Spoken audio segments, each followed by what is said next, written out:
தன் மனைவிக்காக ஓட்டம் எடுக்கிறார்கள், தன் குடும்ப பிள்ளைகளுக்காக ஓட்டம் எடுக்கிறார்கள், சொந்த பந்த ஓடுகள் வேண்டும் என்பதற்காக ஓட்டம் எடுக்கிறார்கள், நண்பர்கள் வேண்டும் என்பதற்காக ஓட்டம் எடுக்கிறார்கள். வரிசையாக சொல்லிக் கொண்டு போகலாம்.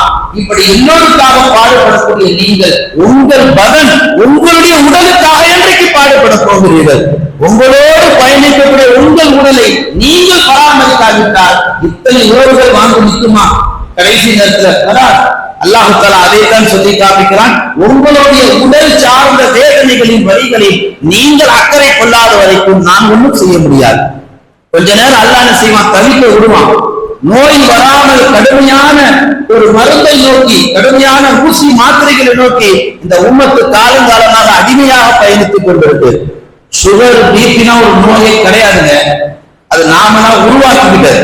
இஜ்தனிபுல் ஹலக, கோபத்தை விட்டு விடுங்கள். இது அப்படியே நீங்க ஃபாலோ பண்ணுங்க, பிபி மாத்திரை தூக்கி ஏற கட்டிடலாம். புரியுதுங்களா? சுகர் அதிகமாகிறதுக்கு உண்மையான ரீசன் என்ன தெரியுமா? எனக்கு வந்துருச்சேன்னு நினைச்சு நீங்க சிந்திக்கிறீங்க பாருங்க, அந்த சிந்தனையே அது தேவையில்லாத பிரச்சனை உருவாக்கின்றாங்க மருத்துவர். அதை விடுங்க, சிந்திக்காதீங்க. ரத்த கொதிப்பையும் சக்கரை நோயையும் ரெண்டுத்துக்கு அடிப்படை ஒண்ணு கோபத்தை விடுங்க, ரெண்டாவது நோய் வந்து சிந்திக்காதீங்க. இன்றைக்கு நாம் பார்க்க வேண்டிய செய்தி, இந்த உம்மத்து மருந்து மாத்திரைகளுக்கு அடிமையாக பயணித்துக் கொண்டிருக்கிறது. அதுல இருந்து எப்ப வெளியே வரும்? அவருக்கு கஃன் துணி வாங்குற வரைக்கும் மருந்து மாத்திரை வாங்கி ஆக வேண்டுமா? கொஞ்ச நாள் இந்த மருந்து மாத்திரை சாப்பிட்டேன், நான் எதுவும் சிகாவை வெளியே ஒரு வரை சொல்ல சொல்லுங்க. கிடையாது. 30 வயசு இல்ல, 20 வயசுல பிபி மாத்திரை சாப்பிட ஆரம்பிச்சா இன்றைய வாலிபர்.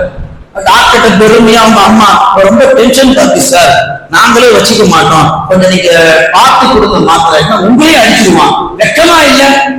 உன் பிள்ளைக்கு தர வேண்டிய தீனையும் சரியத்தையும் நீ கொடுத்த தவறுனாலதான் அவன் கோபம் என்ற கெட்ட குணத்தை கையில கையாளுறான். எந்த விஷயங்களை இந்த உம்மத்துக்கு நாம் தர தவறிட்டோமோ இந்த உம்மத்து பல கோணங்களில் தவறான பாதையை நோக்கி பயணிக்கிறது. இன்னைக்கு எல்லாம் நல்லடியார்களே, நாம் இன்றைக்கு வாழக்கூடிய இந்த உலகம் மோசமான உலகமாக ஆகிவிட்டது. ஆய்வுல சொல்றாங்க, ஏறக்குறைய 80-90% வாலிபர்கள் இரவு உணவு வீட்டிலே சாப்பிடுறதில்லை. நைட்டு டின்னர் வீட்டுல கிடையாது, எங்கேயாவது ஹோட்டலுக்கு போயிடும். எல்லா ஹோட்டலையும் போய் காசு போட்டு எத்தனையோ நவீன உணவுகள் இன்றைக்கு எண்ணெயில துடிக்கிற ஊறி போன உணவுகளுக்கு இன்றைக்கு இந்த உம்மத்து அடிமையாகிவிட்டது. எத்தனையோ வாலிபர்கள் 5 நிமிஷத்துல ரெடி ஆகிற உணவை சாப்பிட்டு சாப்பிட்டு சாப்பிட்டு டாக்டர் சொல்றான் இன்னும் 5 நிமிஷம் தான் இருக்குது, அவரை காப்பாற்றுனா அவர் போயிடுவார்.